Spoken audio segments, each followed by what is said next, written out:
Awesome.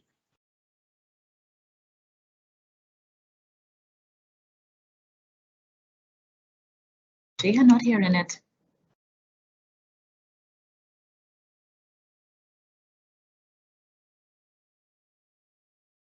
Nor am I. Yeah. You're not hearing it, Jay. Right, go.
Welcome everyone, and happy New Year. It is really great to be back with you, and I wish you all a fantastic and a hopeful 2022. Thanks for taking time to join us today. I am Audra Mitchell, Vice President, Group Learning and Development, and General Manager of the Massey Learning Institute. And I have the privilege of being your host for today's session. And today's session is entitled, Enabling Your Organization's Culture. What culture? You know, there's a famous Peter Drucker quote that says, culture eats strategy for breakfast. And this implies that the culture of your company always determines your success, regardless of how effective your strategy may be. So if I were to ask you to think about some words to describe your organization's culture, what words would you use? And what informed the choice of words? Today, we're going to explore the following. What exactly is organization's culture and its construct? We will also assess how we know, recognize, and understand our own cultures. And then most importantly, what can we do to influence and contribute to an enabling culture? Sounds interesting? Well, I hope so. And as we go through, we're going to invite you to reflect and of course to share your questions in the Q&A box. Share your thoughts, your comments, any burning questions you have, because this is really a very important topic. And as usual, we want you to post any questions you may have. As is customary, if someone posts a question similar to yours or exactly what you wanted to ask, go ahead and click the like button. So that way we can gauge your interest in having specific questions answered. And we will try to get through as many of your questions as possible in the allotted time. Also remember, recording of this webinar will be made available to you on MLI's YouTube channel so that you can access it after the session and of course share with your loved ones. So it is with pleasure that I welcome and I will briefly introduce our esteemed guest, Dr. Jeanine Comer. And I'm going to just highlight a few items of her bio. She has a really impressive bio. But in the interest of time, I'm just going to select a couple of things to let you know in whose capable hands you are this morning. So Dr. Jeanine Comer is the Managing Director of her company, Leadership Development Specialists, a consultant practice which specializes in organization development initiatives. She's a former Chief Executive Officer and Director of the Sajid Cave School of Business and Management, the school of the University of the West Indies, Cave Hill campus. Under her direction, the school grew to become a center of excellence for knowledge and experiential learning in business and public sector management.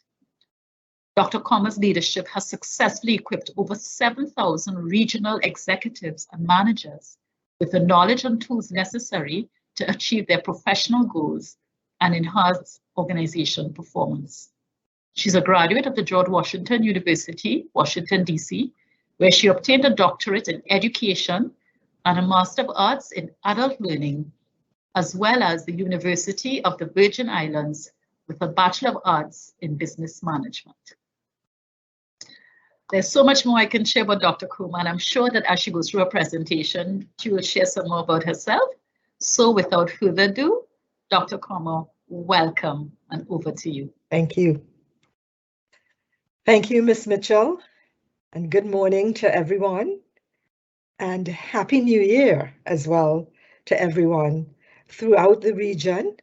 I'm delighted to see that so many of you are interested in this topic, and I hope that I will do it justice and obviously satisfy some of your questions or needs.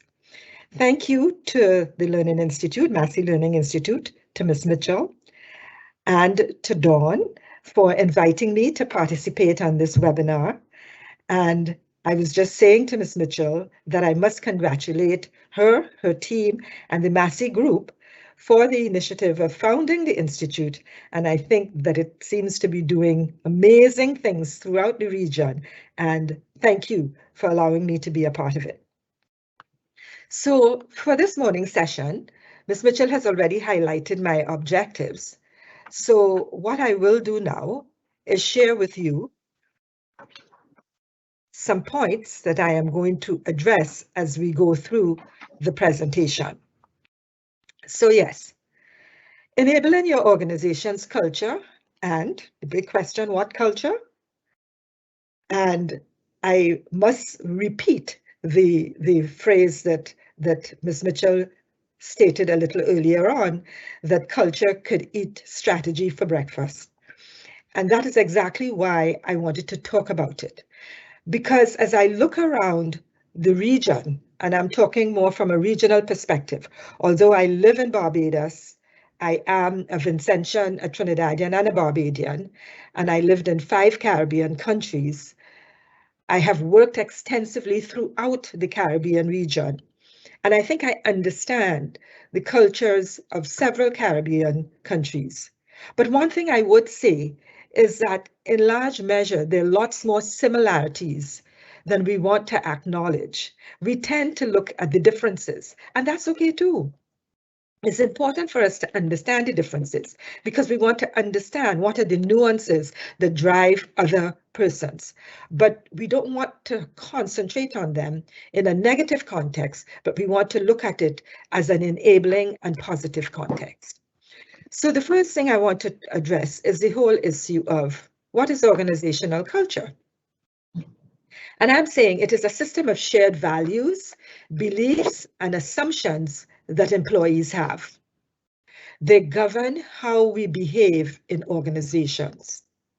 An organization, the construct of an organization, has to have some shared values, beliefs, and assumptions that drives its strategy, that drives its operations, that drives the employees in understanding how they need to behave in organizations. What are some of the constructs or the types of cultural organizations that we see? We see some that are outcome-oriented, some that are aggressive, some that are stable, some that are team-oriented, some are people-oriented, some are detail-oriented, and some may be innovative. And you can find one or more of these constructs in one organization. And that is the point that I really want to emphasize, is that very often when we go to work in an organization, our first encounter is to try and understand what the culture of the organization is, or that should be one of the first things that we do. Very often it doesn't happen as the first thing. And we sometimes have to blame ourselves as managers. Have we done enough in terms of onboarding persons? And have we done enough in terms of helping people to understand the type of culture that they're coming to work in? What is also important is that we need to understand who we are and how we are going to contribute to the organization, given our understanding of the culture of the organization. Culture is not something that we will always learn through an orientation. It obviously is something that we experience as we go along. And what we want to be able to do is to experience it, understand it, and see how we fit into it. I often say, if you own your own company, your own organization, your own establishment, whatever it is, you should be the driver of the culture. However, if you go into an organization, you have to understand what that organization is and how you see yourself integrating in the organization. Now, I'm not saying that I'm asking you wholesale to buy it as it is and you can't make a contribution to that culture. But the first point is that we need to understand it. Too often people go into organizations and they begin to criticize and they say to you, the culture of the organization is not good, or the people at the top don't know what they're doing, and I don't know what type of culture it is. What I am saying is, and I'm sure all of you would have done it already, is understood very clearly the culture of the organization that you are working in, and therefore understanding how you integrate into that culture. And the reason I'm saying this is because I'm sure all of you will at some point in time, if not on an ongoing basis, but from time to time, have other persons who are coming into the organization, and it's good to have a buddy system, in a sense, to help persons to understand the culture, because the Massey group is a large group. It is a large group, and you are in very many different parts of the Caribbean or the world, we could say. And so therefore, you will have a melting pot of cultures coming together, but there is still the system of shared values, beliefs, and assumptions that employees have, and they govern how we behave in organizations. So it is important that we understand where we fit in into the organization context. Dr. Koma? Yes, please. Sorry, don't mean to interrupt you. Can you put it in slideshow mode, please? Pardon me? Can you put your screen on full show? Sure. Okay. Full presentation. Thank you. Okay. All right. I'm not sure where to put it. Sorry, at the bottom or the top, you couldn't put it into. Oh, right. Yeah. Yes, because okay. I'm seeing your slide. Thank you. Yeah, I think your thing is blocking me. All right. Let me see if I get it. No. So we can see the full. Right. Perfect. Thank you. Okay. Thank you. Sorry. All right. So 3 stages of culture. The artifacts. The visible manifestations of culture, for example, the dress code, the decor, and so on. And those are important to lots of us, and important, I would say, to most of us. The artifacts. We see them immediately. Then there are the values. How an organization explains its culture. For example, the official policy and accepted beliefs and expected outcomes. The values are very important. And as I was saying earlier on, in terms of us appreciating and recognizing that we go into an organization, it has its culture. What are the official policies or policy and the accepted beliefs and the expected outcomes? And over the years, companies' values may not change significantly, but the orientation changes. The orientation in terms of the way in which we behave can change. 30 years ago, the way in which organizations behaved and we managed is very different to how we did perhaps 20 years ago, how we did 10 years ago, and definitely how we did 3 years ago. So it's a constantly changing and evolving model. And for the most part, what we are saying is that we want the culture to not reflect only the official policy, accepted beliefs, and expected outcomes, but that people in the organization have input into how the organization actually behaves from a cultural orientation. So the shared tacit assumptions, these hidden assumptions, values, beliefs, philosophy, and experiences that exist in the organization.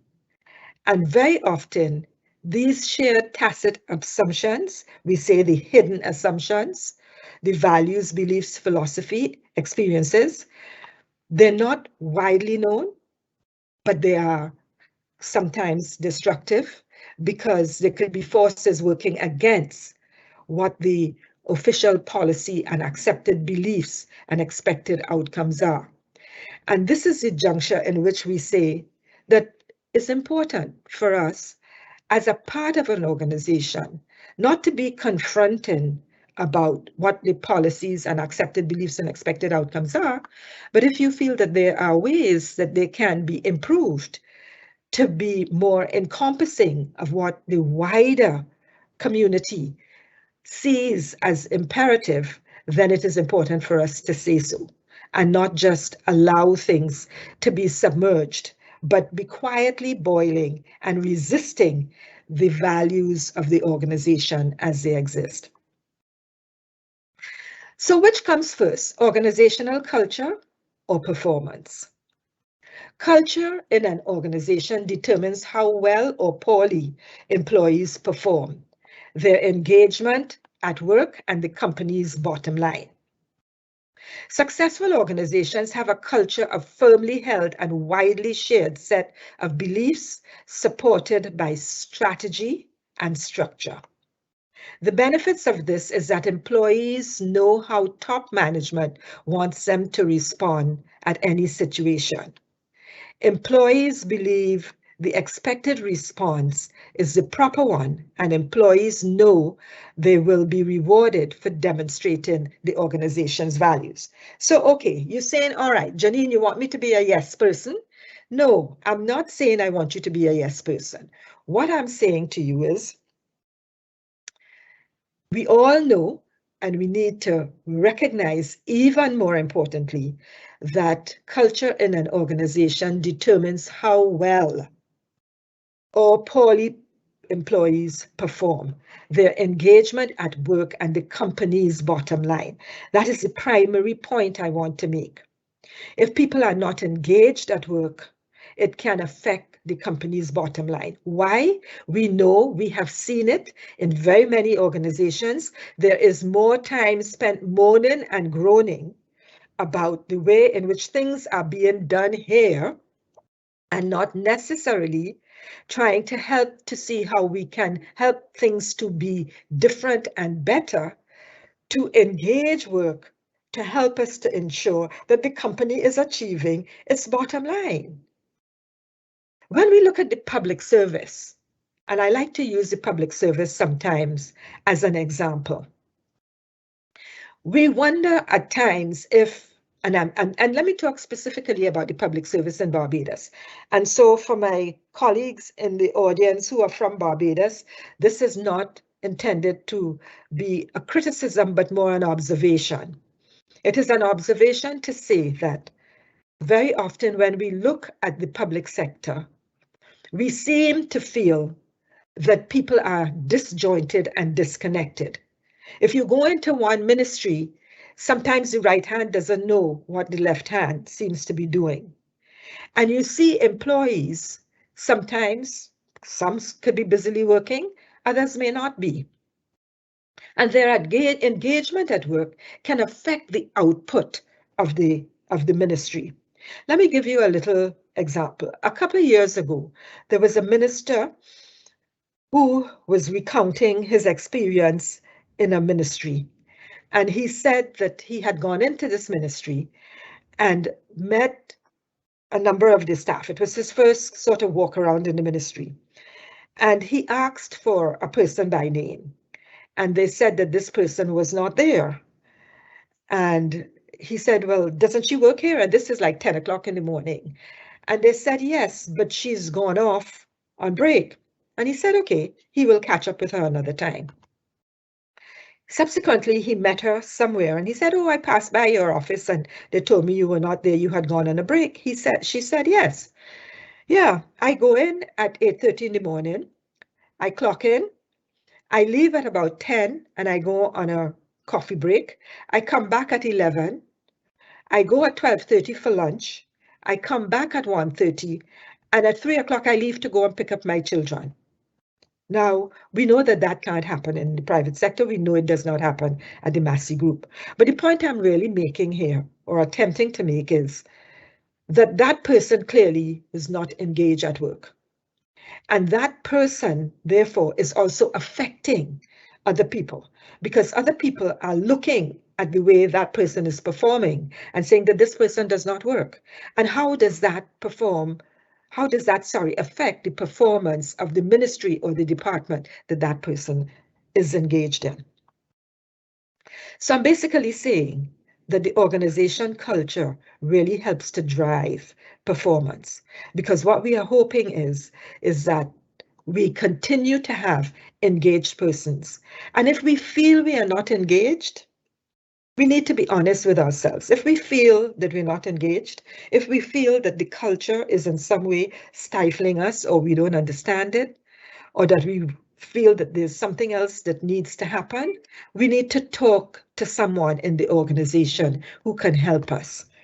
You do have resources in your group. You need to talk to someone who can help you, but don't stay there and suffer. Don't stay and suffer, and don't ignore the fact that if you're not engaged, that it is in fact impacting on other people's ability to be as effective as they want to be. And you know, when we look around and we see, we are, as Caribbean people, I know that there are people in the audience from Colombia, but I'm saying the wider Caribbean, this basin, if you will, that we tend to be a people-oriented society, and that we like to know that people are happy. We don't want to know that people are disgruntled and dissatisfied with what is going on. And so what I'm saying, reach out if we feel we are not there.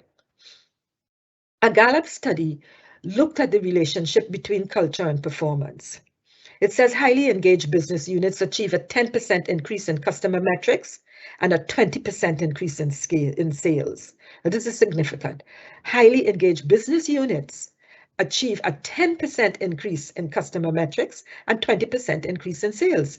And you know, and a lot of Massey is obviously even frontline sales or telesales, and that people gauge the interest and engagement of employees, be it face-to-face, on the phone, or online, and helps to determine how they want to deal with your company, your organization. And we all know that the good stories never get told. The bad ones, they're told over and over and over. So that's okay if the good ones are never told, but we don't want bad stories to be told.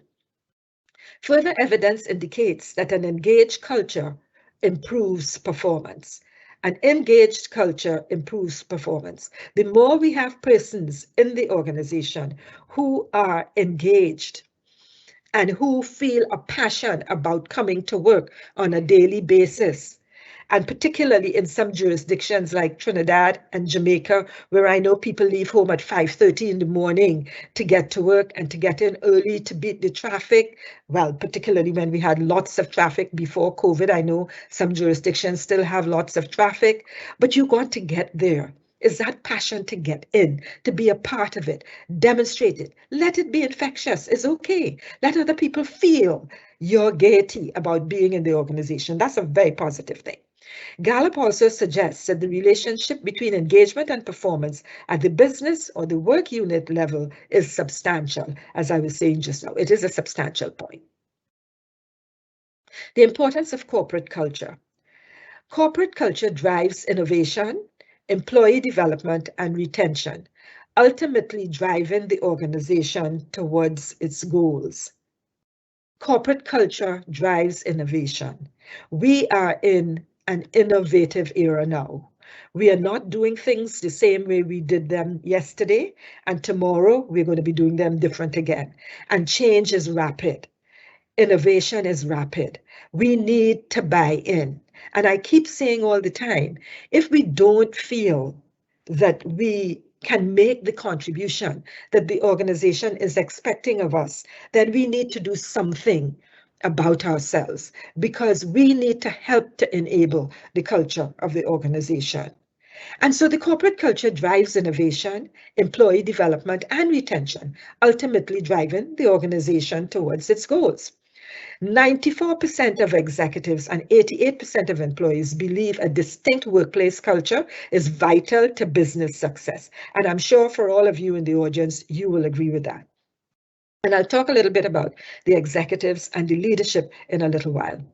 Productivity rises, business goals are supported, and business performance is improved if we have employees who are engaged.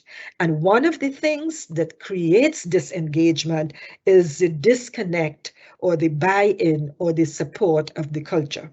And I am saying, if we are a part of an organization, we need to see it as our responsibility to learn, understand, and be a part of what the culture suggests. People develop positive relationships with their workplace if they feel they are a part of the culture and if they identify with the organization's values. They are empowered to achieve their best work and know they are listened to and cared for. This builds trust. And this is on a point that I want to talk about the leadership.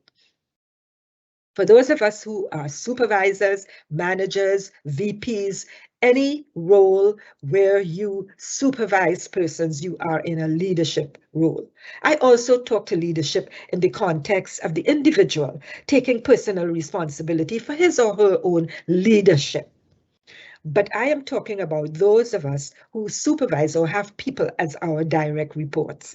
It is important that we keep track of where people are.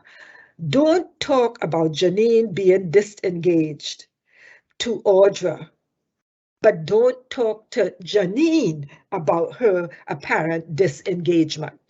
Yes, Audra is my boss, and you need to talk to her about it. But you could come and talk to me. I may appreciate it. I don't not want you to talk to Audra, but come and have a discussion with me and ask me if there's something you can help me with.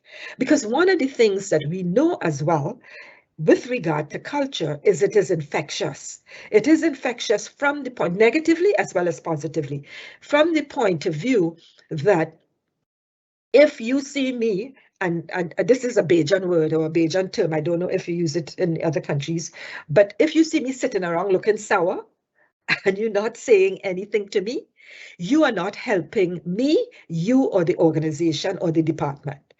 If you come and ask me, and you see that I am in a sour mood and I am not interested in talking to you, that's okay. You may not need to deal with me today. Give me a day or two and maybe my sourness may disappear, but you still want to, my point is interact. Try to find out if there's something that you can do to help. And sometimes that is all that is needed. If you see that the person doesn't need and they said that I don't want to talk about it, fine, then you leave it. Happy employees are 12% more productive. Highly engaged workplaces have 10% increased customer ratings, and I said this before, with a 20% increase in sales. And we know that there are many things that we can do to help to ensure that we have more engagement. So measuring employee engagement. Only 64% of organizations measure employee engagement. Now, this comes from the US, despite several tools available to do so. I don't know, and I'm not sure of how many companies throughout the Caribbean region really measure employee engagement. I know some do. I'm aware of a number that do, but I don't know the percentage. Factors to consider when measuring culture would be the formality, the analytics, the transparency, the teams, and the individuals. And some of these can vary depending on the type of organization. So for example, in your automobile sales operations, you would have a very different kind of culture to what you may have in your insurance environment or what you may have in some other part of the organization.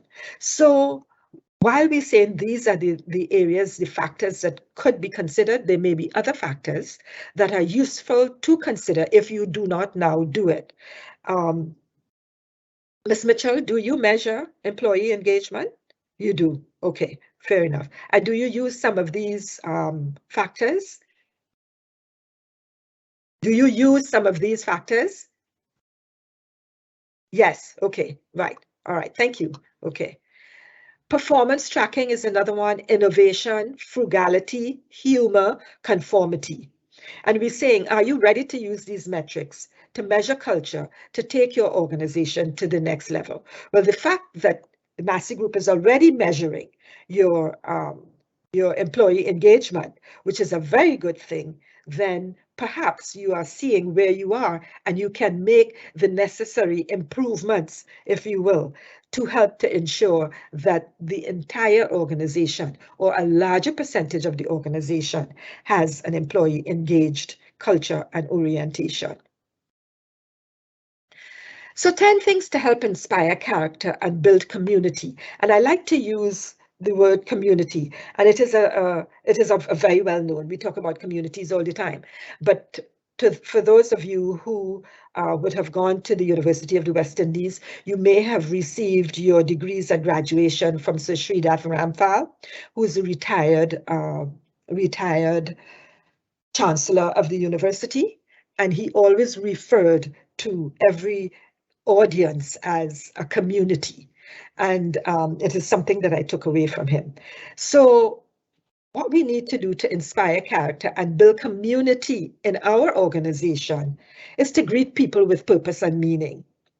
Greet people with purpose and meaning. If you're going to say good morning, and if you're going to say good afternoon, please say it with meaning and not just because you feel that the community requires it, but you don't really want to do it. As well as our culture in this part of the world is that we greet people. We don't walk into an elevator and say nothing, and we don't walk around and alongside people and say nothing. Identify, develop, and lean into your strengths. Use the strengths that you have in terms of inspiring character and building community. Don't be a nuisance, but exploit and explore what your strengths are and how they can help to enable the community. Do yourself a service by serving others. And I made mention to that a little earlier on. Serving others, if you feel that there is a way in which you can help someone, offer, make a contribution where you can. And it doesn't have to be only someone on the same level as you are, someone below you. It can be someone above you. It does not matter. You are part of the community. Reach out. As simple as this may be, take a lunch break, and when and where possible, eat with your co-workers. And I really should have said here with your colleagues. It can be rewarding. And the reason why I'm saying I should say colleagues, I said it below, is because co-workers in itself, for Jeanine, has a kind of antiquated terminology. We either say team members or colleagues or so on. You know why? I always said to persons when I was heading the business school, and they said, well, one of my workers, I said, and really, I am a worker too. But I prefer if we look at it in a more enlightened context. We are all making a contribution to the organization. We are colleagues, we are a team. Let us use the terminology that helps to empower us as opposed to drag us back. When we talk about co-workers, I think about sugarcane and rice in the field. Nothing wrong with that, but it takes me back into an era that I think we've long gone past. See and celebrate the behind the scenes efforts of our colleagues. See and celebrate the behind the scenes efforts of our colleagues. You may know something that a colleague did that was very well done. Celebrate it. Let other people know.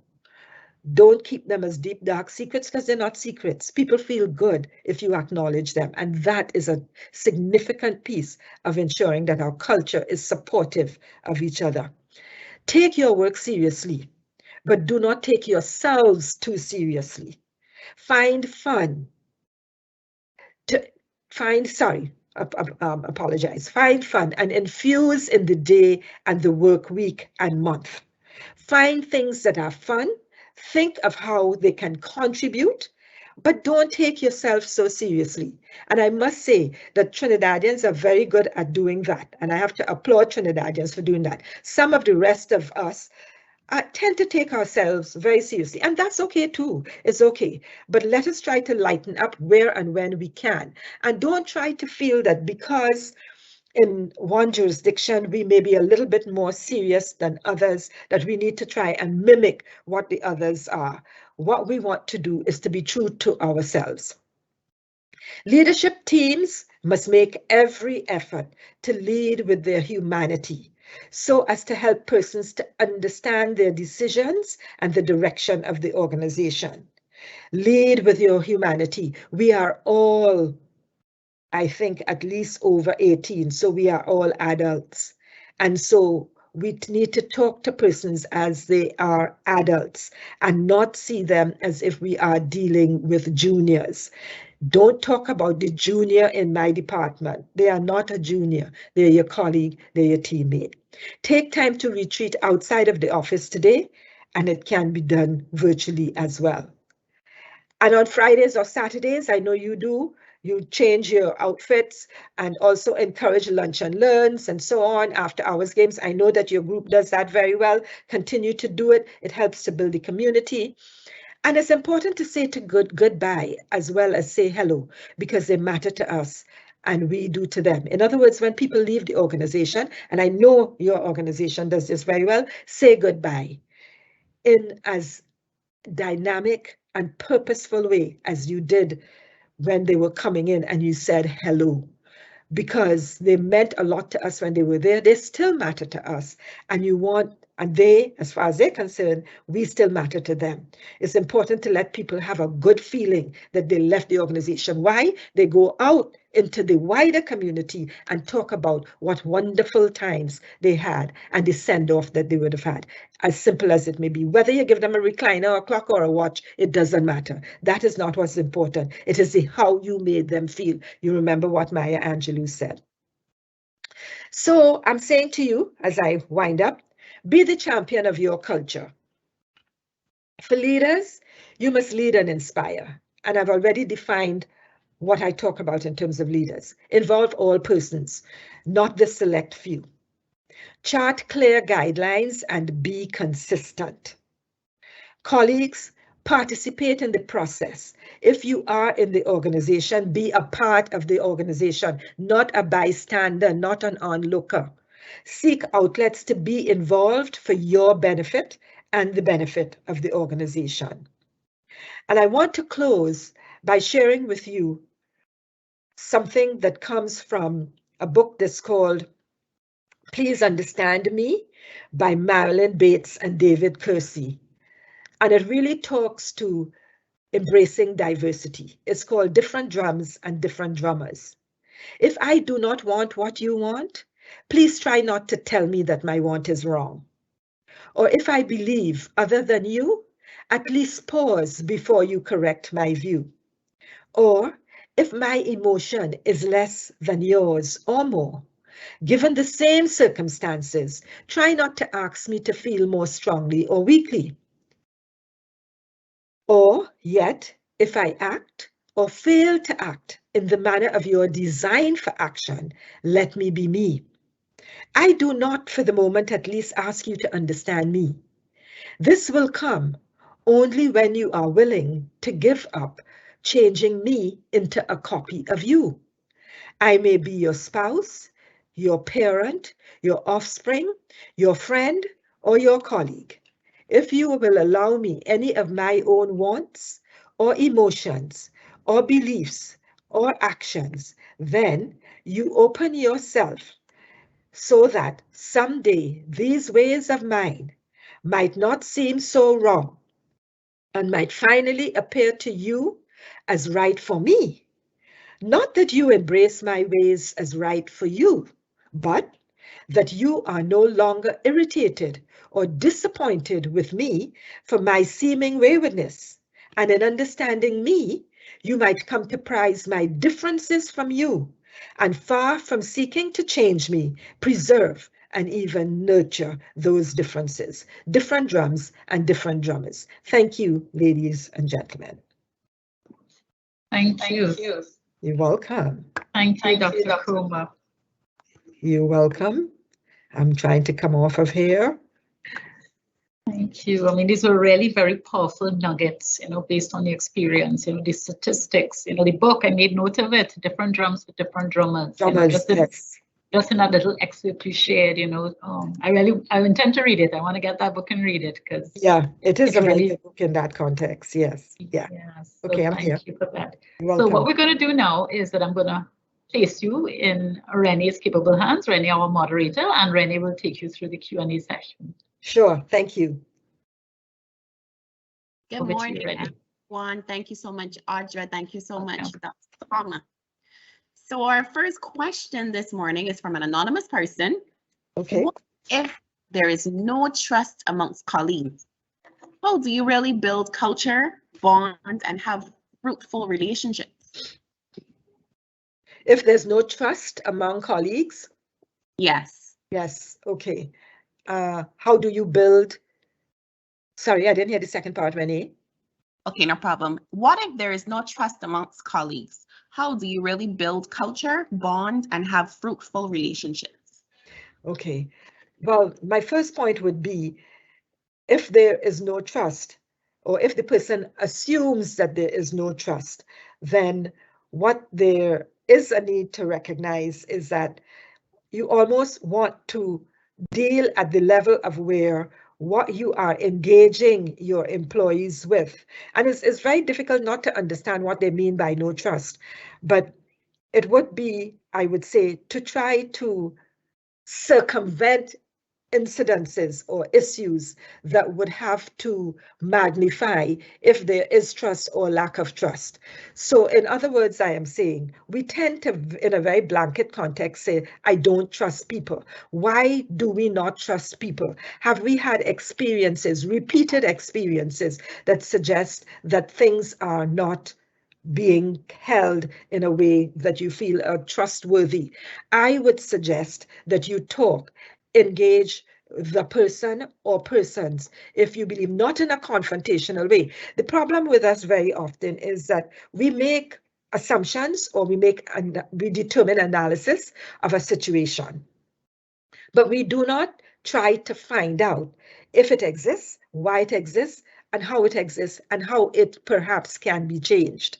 So if the person is saying, if you assume that there is no trust in the organization, how can you begin to open up? Communication is important. And I keep saying all the time, too often when we are hurt, we become confrontive in terms of the way in which we engage conversation. And I am saying, ask, discuss, expose what your thoughts are. And maybe it is that that person may be seeing things in a very different light.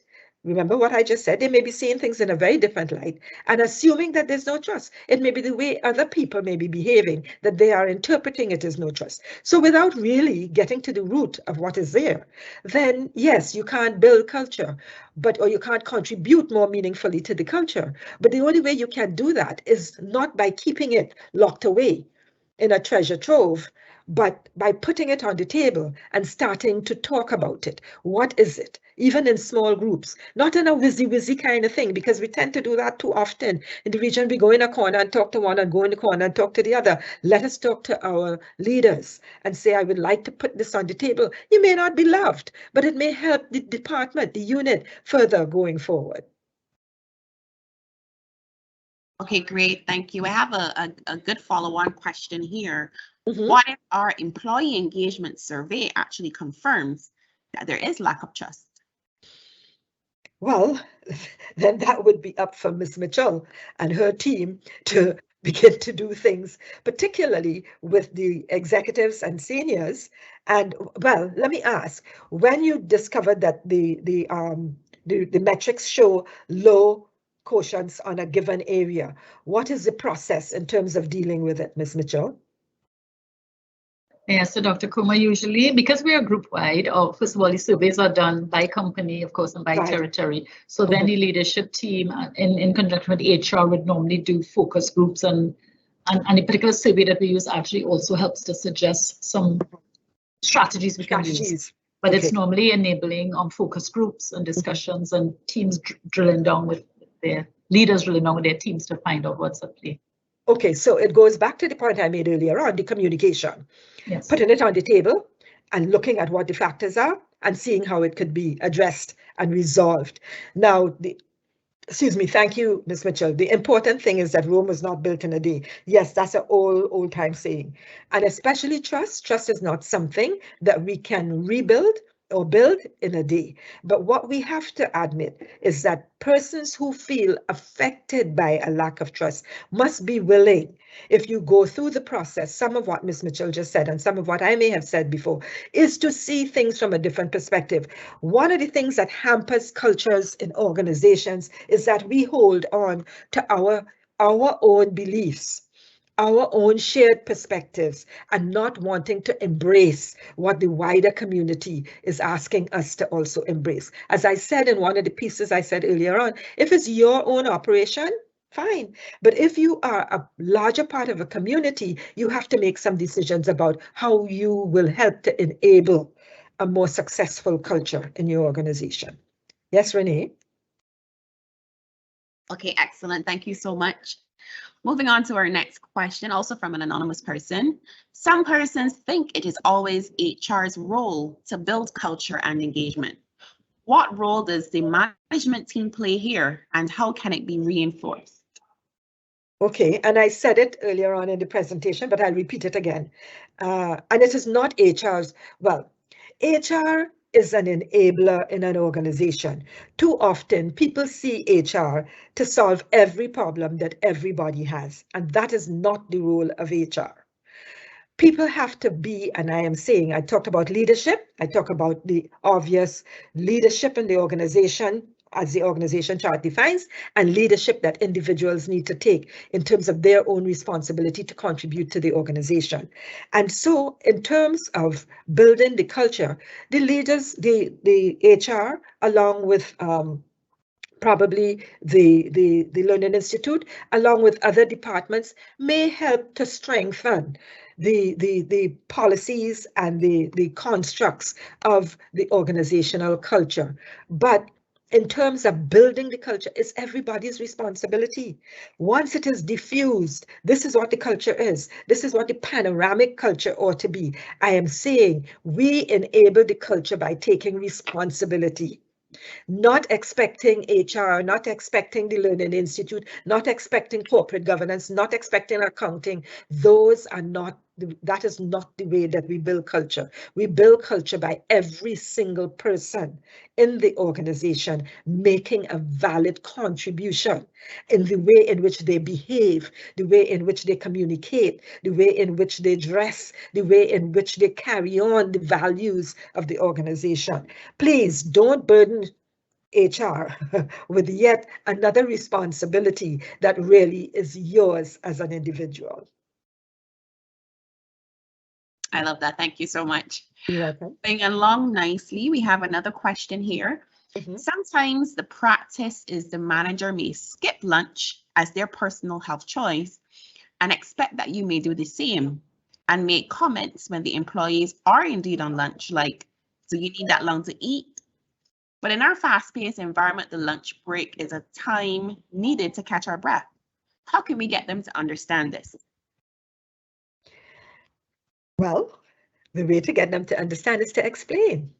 Explain to the manager that I have a preference to have a 1-hour lunch break or 45-minute lunch break, as the case may be. Even though I know that I have a number of things on my plate, I will get to them. And I, however, need a lunch break for whatever reasons. You don't necessarily need to go into personal reasons that I have a medical problem, or I have a psychological problem, or I have a child problem, but you just say that you are entitled to it by law. But you don't have to say that I'm entitled to it by law. What you need to say is that I know that I have a lot to do. You see, culture, when we boil it all down, if you hear all of my responses, it's about communication, you know. It's about communication, how we communicate, how we understand what the organization is communicating to us, and how we communicate. And if you hear that the manager made a comment to someone else or didn't make the comment to you, I would still approach the person and explain why I need to have a lunch hour or lunch 45 minutes or a lunch hour and a half or whatever it is you are entitled to that you believe that you need to have.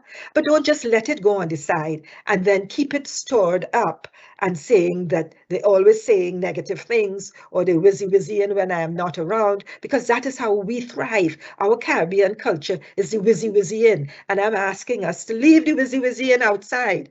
Come in and deal. We are all adults. Deal with it in a responsible manner. It helps ourselves and it helps our culture. Okay, great. Yes, Thank you Renee. so much. Yes, so moving on, we have a comment here. Just something to note. Culture sounds nice on paper and in a verbal discussion, but it is indeed not always easy to create and implement in an organization because of many factors, such as leadership, personalities, and focusing just on the profit. Okay. So I'll move on to our next question. Okay, so I don't need to respond to that. Okay. If you want to, do you want to? Well, I don't know that I really need to, because I think all that I have said is that leadership is important. The personalities, which is the last thing about different drums and different drummers, and the profit. It is a profit-making organization.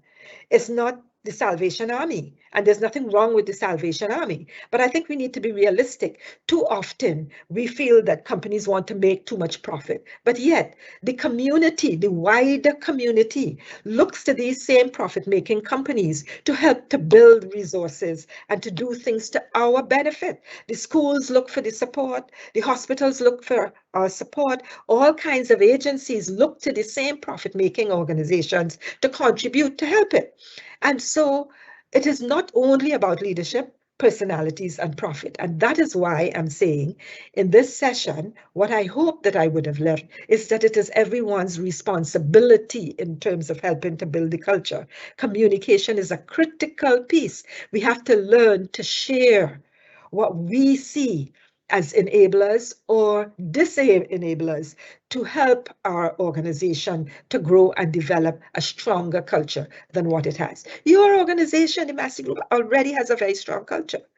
But if there are aspects that you feel can be moderated, then you would want to communicate that to the right persons, not to the corner groups and under the desk.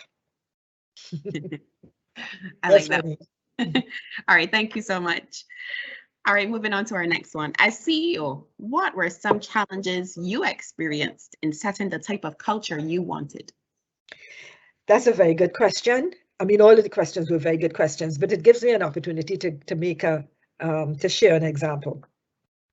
When I first took over the business school, it was only about 4 years old, and it was not, in a sense, what I would call really tightly woven as a distinct business school, which was responsible for, yes, making its own profit and paying all of its expenses, just as the Arthur Locke Jack Graduate School is, and just as the business school in Jamaica is as well.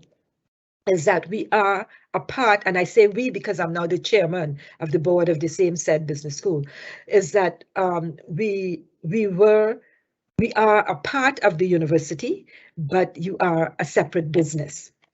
And it was only about 4 years old. And at that time, it had a USAID grant. It was started with a USAID grant because the focus was on Barbados and the OECS. The other two jurisdictions, Jamaica and Trinidad and Tobago, obviously did not have that benefit. So for the first 6 years or so, we were fairly reliant on the USAID grant. And then after that, the rubber hit the road, where you had to begin to generate revenue in a serious way if you wanted to sustain yourself. We are now, I think, 25 years old, 25 or 30, no, 30 years old. But the long and short of the story is that I discovered that what was happening, I brought on a management team because it really did not have a strong management team. And in order to achieve what had to be achieved, when I discussed it with the chairman, and I asked him if I can bring on my own people, and he said, do you understand what we have asked you to do in terms of the objectives to achieve for this organization? And I said, yes. He said, well, you could do whatever you need to do. What we want to see are the objectives that we have outlined. And one of those objectives was that it needed to be self-funding. And so the long and short of the story is, I would find, and my own, I suppose, intensity of trying to ensure that I achieve the goals that the board had established, that I was morphing into somebody that I did not like. But I could not control what I was morphing into because I was so focused on making sure that my colleagues, my leaders in the organization were achieving their targets, and that we're putting on new programs and, you know, beating down these people and so on. And so my headspace was engaged more in an external kind of an orientation, as opposed to looking at what was happening in the organization. And I noticed on occasion, and this is really where the light bulb came off. I'm driving into the office and somebody calls and tells me that that X and Y happened, and it's not a good outcome of what happened. And of course, I am annoyed because why should this happen? And so when I get to the office and I walk into the office, my face is demonstrating my annoyance, okay? And as I walk through, Comma could see the eggshells parting because people are walking on eggshells because you could see Comma is in a bad mood this morning. And so I am walking in thinking I'm going to solve this problem right now. And I'm walking across the organization, but everybody is parting ways, the Red Sea parting ways.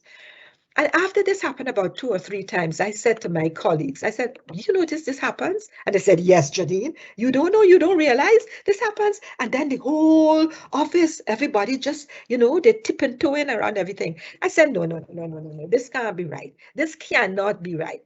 I have to take control. If I am the leader in the organization, and even my team members, my executives, they would come and they may make a joke, but you know, then I just like I ignore them and not taking them on. And I'm saying this ropey kind of foolishness is not on.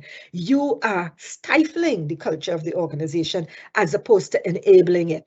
And that is when I began to realize more and more and more, all the management training and all the other training that I have had is when you get into it, that you begin to realize how you are affecting it from a leadership perspective. And then I elicited the support of my executives. Please help me to achieve the kind of environment that ideally all of us started off saying, this is what we want, but it went off the rocker a little bit. We want to bring it back. We want to claw it back in. I am taking responsibility. You hold me to account. I will hold you to account. Let's hold each other to account and let's make it happen. And we made it happen. Excellent. Thank you so much for sharing that with us. Thank you. All right, I think we just have time for just one more question. Okay, and I'll be short. No problem. How can we continue to foster our culture in this remote work environment? Because some of us are still very much remote working. That is a very poignant question, and I'm seeing it happening in a lot of organizations, in that, yes, the remote working environment is so diverse. what is an ideal environment for me is not necessarily an ideal environment for someone else, and so on, and the interruptions and so that persons have, it really does make it difficult, and you're not seeing and engaging with people. But what we have to do is use the tools that we have, the tools that, excuse me, we have the phone, the computer, and reach out. We are at Zoom, we are in a virtual culture. We do a lot of things in a virtual setting. And sometimes I say and I do it with some projects that I work on, we just have a touch base meeting. A touch base is not an agenda to deal with what is happening with X, how much money we made here, what is the next move. It is, let's just touch base. And I tend to do it too in meetings where I am involved. I said, we are working on, I'm on the board of Sagicor, and we're building an operation called the Estates de Barbados. People will know the Estates is a community. It's the first of its kind in the region. And when we have our meetings with partners from the US or Canada or so on, I say at the end, Sagicor, stay back. Let us process where we are. How are we going? How are we feeling? How are we feeling about what is happening? As opposed to going around and then saying that, well, I don't feel good about it next week. Don't tell me next week. Let's talk about it now. So it's important that we use the tools that we have. We can't see people face to face, but let's touch base with people in some form or fashion. And it may be people that you don't work with on a regular basis, but you're just reaching out. And some people do it often. They touch base to find out how we're going. Use the tools that we have. All right, excellent. I'm going to ask you just for one more. When working with the regional team, can you share any recommendations or strategies to build an engaged culture across territory? Yeah, across territories. The same point I just made there in terms of the virtual connection. I think we need to build more communication with the people in other jurisdictions and find out what is your culture like, what is your island like, what is your country like, what is your company like, in, how do you all behave doing certain things and so on. We need to just reach out and communicate, because it is not easy. Years before, and I can use Sagicor as an example, we would bring together 200 people for various things. I mean, 2 years or so before we had lockdown, Doddridge Miller, who's the president of the company, he brought together millennials from Trinidad, Jamaica, Barbados, all in one big audience at the business school, actually. And we did a big thing for millennials because, yes, we're saying in terms of succession planning and so on. And that was, an eye-opening visit. We did social things as well as we did context things that we wanted persons to be aware of. It's not that easy now. We can't move people as we did before, but we can do it in a virtual context, in smaller groups, and find out what places are like and people are like and their cultures are like. And, we all eat roti. Some people put rice in roti, some people don't. We all eat something that is made with cornmeal. Some has meat in it and some don't. So we all have we eat sauce. Some eat it hot, some eat it cold. We eat all kinds of things that may be very similar. We all have carnival. Don't mind, I say we have one carnival and several street parties. Anyway, anyhow, the point is that we all have celebrations. We haven't had them for the last 2 years. So there are very many things that we can find out about each other's cultural mores in the country, as well as in the actual office organization, the Massey organization in that particular country, and how they perform and how they manage. Excellent. Thank you so much, Dr. Thank you. Kama. My pleasure. And now back to Audra. Thank you. Thank you very much. Thank you. Thank you so much, Rennie, again, for doing an excellent job moderating our Q&A. And Dr. Kama, Yes. On behalf of all of us at Massey, we thank you for sharing your time, sharing your own personal experience with this topic and your expertise. And of course, for reminding us that culture is everyone's responsibility. At the end of the day, we all have a role in the culture and shaping our culture. Yes. So as we close, I want to thank as well Jeanine, Terrence, and our MLI team. And to you, our attendees, without whom this wouldn't be possible. Thank you for being a part of this experience. and we look forward to hosting you on all our upcoming sessions. Remember to keep safe, keep learning, keep growing, keep evolving, and most importantly, keep leveling up. Bye for now, and we'll see you at our next session. Thank you, everybody. My pleasure. Yes. Thank you.